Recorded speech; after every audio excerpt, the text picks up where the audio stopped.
د اسلامي امارت د مشر ملا هیبت الله اخونزاده تازه پر افغانانو څه ډول بندیز اعلان شوی او د ولسی خلکو غبرګونونه څه دي؟ درنو لیدونکو ستړي مشئ.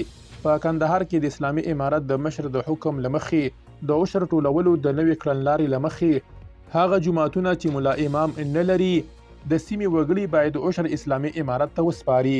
په کندهار کې د اسلامي امارت د کرنې او مالدارۍ ادارې د دوانۍ یا دوشنبه پر ورځ خبر ورکړ چې د عشر راټولولو لپاره د ملا هیبت الله اخونزاده دغه نوې کړنلاره یوازې د 1440م لیګدیز سپوږمیز کال لپاره د پلي کېدو وړ ده. په کندهار کې د اسلامي امارت د کرنې او مالدارۍ ادارې مشر د عشر راټولولو لپاره د خپل مشر هیبت الله اخونزاده له لوري د نوې کړنلارې د پلي کولو په موخه غونډه وکړه. اسلامي امارت د دغه ادارې له خپلو کارمانانو غوښتي چې په ولسوالیو کې د عشر راټولولو په برخه کې په جدي توګه خپل مسؤلیت ترسره کړي. د دغه ادارې مشر فضلي وایي چې له یاد شوي کال وروسته به دوی د ملا هیبت الله د یو بل امر له مخې په ټولو سیمو کې عشر راټول کړي. په دې غونډه کې د کندهار د 14 ولسوالیو د عشر راټولولو کارمانانو هم برخه اخیستې وه.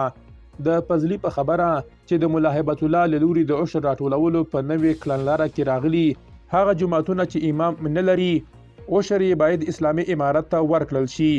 د کړنلارې په یو بل توکي د جماعت ملا امامانو ته 240,000 افغانۍ عشر ټاکل شوی او ویل شوي چې له ټاکلي عشر سیوایي پیسې باید اسلامي امارت ته ورکړل شي.